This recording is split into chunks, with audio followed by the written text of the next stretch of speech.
नुसरत जावेद साहब भी मौजूद है। बहुत शुक्रिया सर आपके कीमती वक्त का। सर साइफर का जिसके हवाले से पीटीआई बार बार कह रही थी इसमें कुछ नहीं है, बानी पीटीआई जो है वो रिहा हो जाएंगे, शाह महमूद कुरैशी भी रिहा हो जाएंगे, और बाकायदा तौर पर आज उसमें कहा गया कि इसमें कैसे पता चलेगा कि हमारी जो सिक्योरिटी मामलात हैं वो ख़तरे में पड़ेंगे, ताल्लुकात ख़राब होंगे।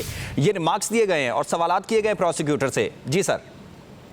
जी बहरहाल जी, मेरा अपना ये ख्याल है कि ये ट्रायल कोर्ट की स्टेज पर इसको बैडली कंटेस्ट किया है हुकूमत ने, और ये बात जो है साइफर को डी कोड करना ये बहुत टेक्निकल इश्यूज होते हैं और सेंसिटिव होते हैं। उसको मेरा ख्याल है कि ट्रायल कोर्ट की स्टेज पर ये जो हुकूमती वकला थे वो अच्छे तरीके से उसको हैंडल नहीं कर पाए हैं। बहरहाल जो भी हुआ, हमें तो ये करना है कि फाइनली क्या हुआ, तो फाइनली ये हुआ है कि उन्होंने साइफर केस उठा के बाहर फेंक दिया है, जो मेरी दानिश में उनके खिलाफ बनाए गए केसेस में से सबसे ज्यादा संगीन था और उसकी काफी रिपरकशंस थी इंटरनेशनल रिलेशंस के हवाले से पाकिस्तान के। तो अब उनकी मुश्किलात काफी आसान हो गई हैं बानी तहरीक इंसाफ। तो उनकी जमात को इसके बारे में जाहिर है कि खुशी और जश्न मनाना चाहिए डेफिनेटली। सर आपके तजज़िये के मुताबिक इसके अंदर फिर नकाइस कहाँ नज़र आ रहे थे? क्या वो जल्दी थी जो 342 का बयान रिकॉर्ड कर लिया जाता है और उसके बाद 77 सफ़ात का फैसला भी आ जाता है, तो नकाइस आपको इस दौरान कहाँ में नज़र आए हैं? देखिए जी, मेरे नकाइस का देखना या ना देखना, भैया एक तो हम सहाफ़ियों का ये मसला होता है कि हम मतवाज़ी अदालतें लगा देते हैं। असल बात यह है कि ट्रायल कोर्ट हुआ और ट्रायल कोर्ट के खिलाफ वो अपील में गए और अपील में हाई कोर्ट ने उसको रिजेक्ट कर दिया।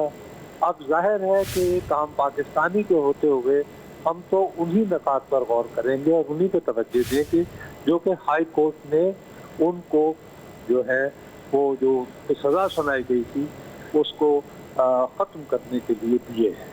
अब अगर हुकूमत को उस पर एतराज़ है तो उनको इस फैसले के खिलाफ जो है अभी भी उनके पास एक फोरम है सुप्रीम कोर्ट, वो वहाँ जा सकते हैं और वो जाएं और वो दलाइल दें। हमें उनके बिहाफ पर भैया दलील देने की या सोचने की क्या ज़रूरत है? वैसे भी जबकि ये हमारा प्रोफेशन ही नहीं है, हम तो सहाफ़ी हैं, वकील तो नहीं है ना भाई। बिल्कुल बिल्कुल। हाँ, उसकी सियासी रिपरकशंस हम डिस्कस कर सकते हैं। मेरा अपना ख्याल है कि तहरीक इंसाफ को आज बहुत बड़ा जो है एक बूस्ट मिला होगा।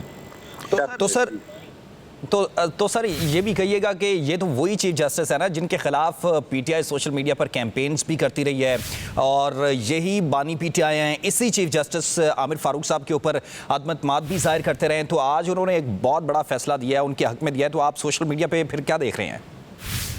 हमारे यहाँ सियासतदानों की बदकिस्मती होती है जी कि जब फैसला उनके खिलाफ आए तो वो समझते हैं कि जजेस जो हैं वो मुतासिब हैं, हमायत में आए तो वो अच्छे हो जाते हैं, और ये बदकिस्मती है। लेकिन हमारे यहाँ इस मुल्क में ये भी तो एक रिवायत रही है ना कि नाइंसाफ़ी पर मबनी फैसले भी हुए हैं, जिसकी वजह से बदकिस्मती से जान की अमान पाते हुए ये अर्ज करना पड़ेगा। मिसाल के तौर पर जुल्फ़िकार अली भुट्टो साहब को जो है वो सजाए मौत दी गई थी 4 अप्रैल 1979 में, और सुप्रीम कोर्ट ने उनकी फांसी को वाजिब करार दिया था।